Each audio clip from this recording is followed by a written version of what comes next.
Hey guys, Brix back with another Lego Transformer review, and today we got for you Lego G1 Brawn. Let's check it out. Okay, so we finally have a Brawn in our midst. Look at this, a nice little green Jeep. Got the wheel on the top, nice little license plate in the back with the tail lights. Very nice, very nice. Lots of cool details in the front of the car right there. Very Jeep-like. Now this was a heavy retool of my Gears mode, which may or may not have released yet at the time of this recording. I know I recorded it, I just don't know if I uploaded it yet. But, it's very nice, right? Kind of rolls a little bit. It's got to adjust the wheels to some degree. So, very nice, very nice. Alright, so, let's get into transformation, right? Make sure we all zoomed out so you can see everything. Now, first thing we want to do, the wheel does not stay on during transformation.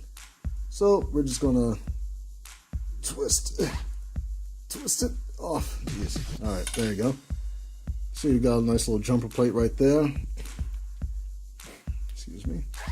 So what I want to do is just take the legs, flip them out like so.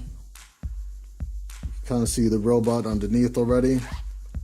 And then we're going to separate it at the legs, connected by one stud on the inside right there, which was supposed to not come out on that side, but on the other side. So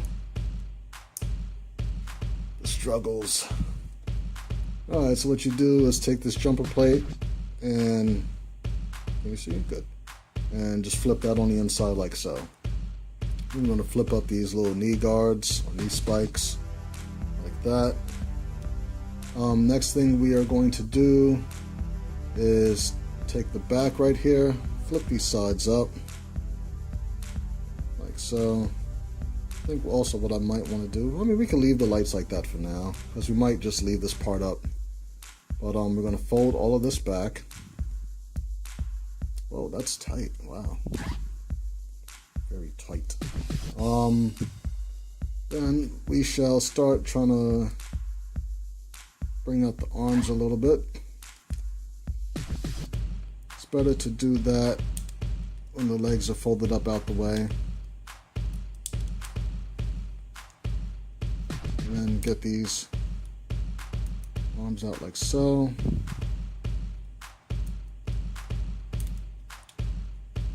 Kind of wiggle them out. Let's move these tires out the way, kind of hiding his face temporarily. And then once we get the ball joint up there where we want it, got one arm done. Now that I'm looking at this, wasn't this supposed to kind of fold out to the side? I'm not really sure. Let's see. Oh, also what we want to do, if you can kind of see in there, we want to get the little inside of the rim, kind of stretch that out a little bit. Oh, not that far, but just enough. Kind of go over the shoulders a little bit, like that. And we do the same on the other side. Take this little forearm, flip it out, start folding out this arm right here on our favorite little mixel, which Lego really needs to make more of. Wink, wink. And then we could take the head and fold it out to the side. Let's get this this wheel a little extended out a little bit. See, that one behaved. And we're almost done with Brawn. I mean, we could, you know, get it to where it's like completely out the way, the backpack, but this guy, I kind of like it where it's like hanging above his head like that. Let's get this guy nice and situated. Oh, also, almost forgot the heel spurs for the wheels. We could leave them like that, but just for extra stability, we're going to just take the wheels, flip them out, 90 degrees. And there we have Brawn. Now what I like to do with this little extra wheel right here, I got the jumper plates on the side so you can pretty much put them on either arm. But just to kind of hold it right there. Get them in a nice cool pose. Get that out the way a little bit. Just like that.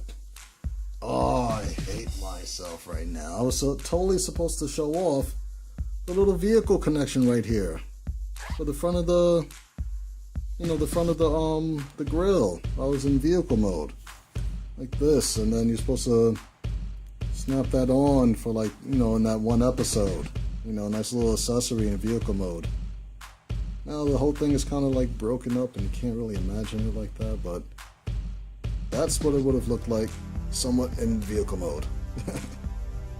So maybe I'll take another picture with it or something. But here we have Brawn in robot mode, which is what you guys really wanted to see anyway. Let's zoom in, not so much, but so you guys can see all the cool details on that right there. Let's get them center stage. Take a nice little spin. Very nice, very nice. Now, Brawn is kind of considered in the mini-bot class. So, just for size comparison, we're going to bring in Mr. B, who also happens to be considered in the mini-bot class. Let's get him nice and stable right there. And as you can see, Brawn is considerably shorter than Bumblebee. He comes pretty much up to maybe the middle of Bumblebee's chest, which is insane because when you take all three size comparisons right here next to King Optimus, you see how much Bumblebee is dwarfed by Optimus a little bit, and then Bumblebee is towering over Brawn right here. So I think I did a pretty good job. I mean, they're all still, relatively in the same size class, all deluxe characters, but with respect to their actual size differences to some degree. Even though Bumblebee's nowhere near the height of Optimus, he'll be like down here, which will put Brawn like down here somewhere, which is ridiculous. But for playability and everything, that's why we got him at that size. Let's get these guys out of here. And if you guys have seen any of my videos before, you know how these guys are articulated.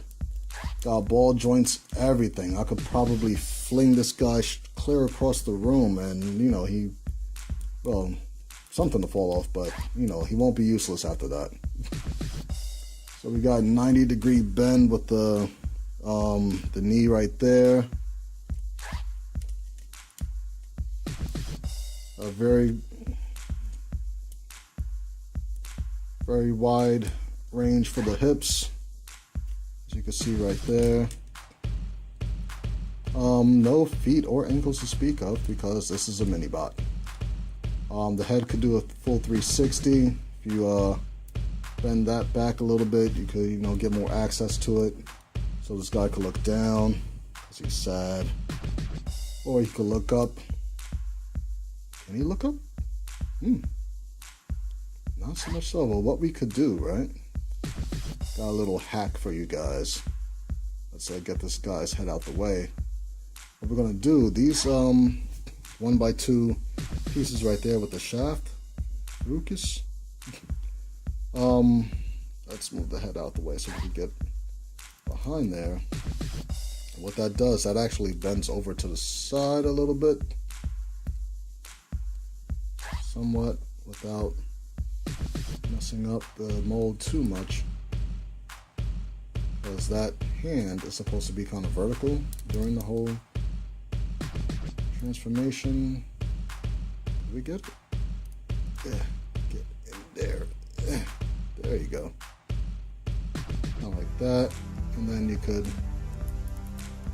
fold it out just a little bit more to get a wider range. But yeah, this part right there is a little in its way, so we're not gonna do that right now. But it did work on what's the name, Gears. So there we have Brawn. Let's get him a nice cool pose like so. This is BX Brix, thanking you guys once again for liking, watching, commenting, sharing, and subscribing. You know, definitely appreciate you guys checking out the videos. We're gonna have instructions for this guy posted on brixmediastudios.com really soon. Definitely email me at bxbrix1@gmail.com if you want to see anything cool that I haven't done yet, or if you want me to make a custom transformer just for you that you haven't seen yet. Hey Brix, I want you to make this for me. How much is it going to cost? And we'll, figure all that stuff out on the back end. Make sure you guys check me out on Facebook, Instagram, Twitter, and mock pages. And that is pretty much it for G1 Brawn. Thank you guys again, and I will see you next time. Peace.